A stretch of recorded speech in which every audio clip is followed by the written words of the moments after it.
How's it hanging, YouTube? Peter here, your Ginger Geordie Geek. Welcome back to the channel for another 1/6 scale action figure unboxing. Ooh, it's a good one. This is one of my favourite characters. This is Colossus. First appeared back in Giant Size X-Men #1. Colossus is an absolutely outstanding character. Been around the X-Men for a long time, and he's basically one of the X-Men's biggest powerhouses, having gone toe to toe with a whole host of big characters.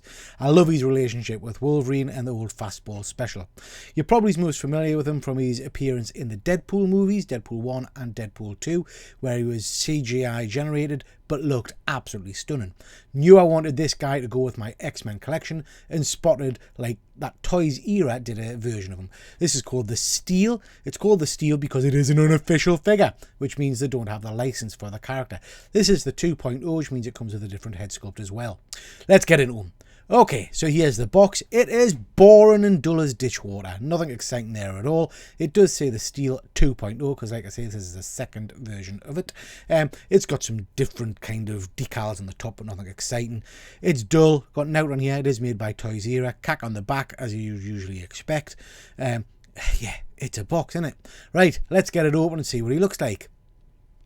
Oh, sexy!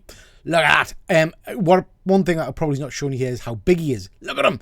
He's massive. He really is an absolutely towering figure. Okay, let's see what you get with the figure, which isn't a great deal. Like I say, this is a 2.0. You get that standard head, and you also get this new head sculpt, which is kind of a raged, shouting head sculpt where you can see his teeth.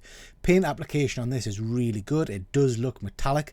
It's really smooth and shiny. I like the mouth work. I like the eyes. It's pretty cool. You get a number of hands with them. Hands are massive. You get your fisty kind of things, and you get some open hands, which I'll show you in a second. Paintwork on these, again, is great. It does look like organic metal. It does look like Colossus from the comics, as far as I'm concerned. Love those open hands. Yeah, really nice work on those. Let's look at the figure. Oh, guys, he's sexy. The pants is kind of a pleather material. Belt buckle is nice and metal. His chest area is great. The head sculpt is stunning. Slightly concerned that pleather stuff might peel over time, but we'll see. The costume is phenomenal. It really is very nice. And like I say, he is a huge figure.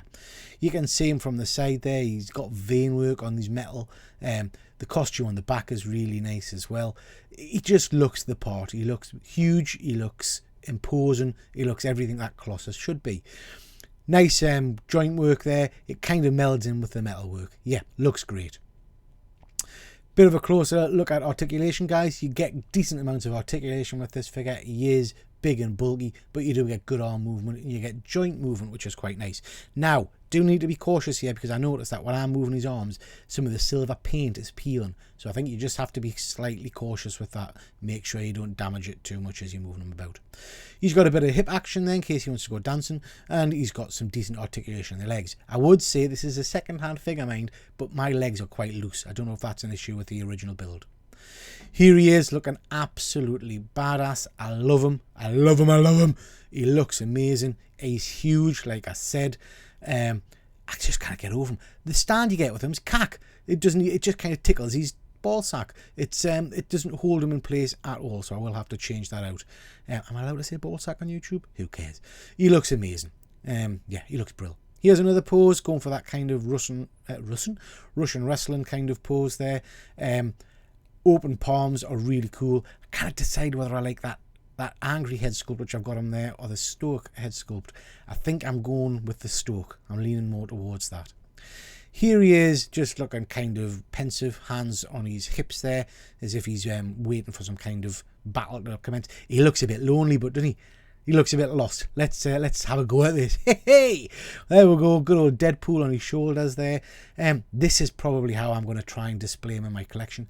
I say that he's far too big for my shelves, so I'm going to have to try and work out some kind of new display option, particularly if I do want Deadpool sat on his shoulders like that.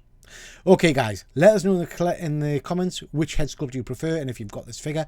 That is your whack. Thank you very much for watching, and I'll catch you next time. Take care.